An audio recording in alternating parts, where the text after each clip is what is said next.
আজ হচ্ছে 29শে এপ্রিল, পশ্চিমবঙ্গের দ্বিতীয় দফার ভোট। আমরা সবাই রেডি হয়ে গেছি ভোট দেওয়ার জন্য। আমি কাকে ভোট দেবো, কনফিউজড আছি কাকে ভোট দেবো।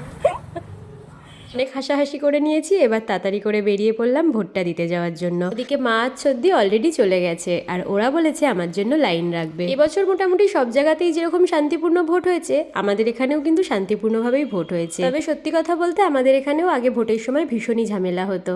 সো ফাইনালি আমার ভোট দেওয়া কমপ্লিট হয়ে গেছে। আমি মা আর সর্দি এবার বাড়ির দিকে যাব। বাবা ভোট দিয়ে অলরেডি চলে গেছে দিদিকে আনতে। আর প্রচণ্ড জোরে বৃষ্টি পড়ছে, তাই জন্য অনির সাথে মাকে পাঠিয়ে দিলাম, আর আমি আর সর্দি হেঁটে হেঁটে বাড়ির দিকে যাচ্ছি। বাড়ি গিয়ে বেশ খানিকটা সময় কাটিয়ে এবার আমরা যাচ্ছি আবার বাড়ির উদ্দেশ্যে।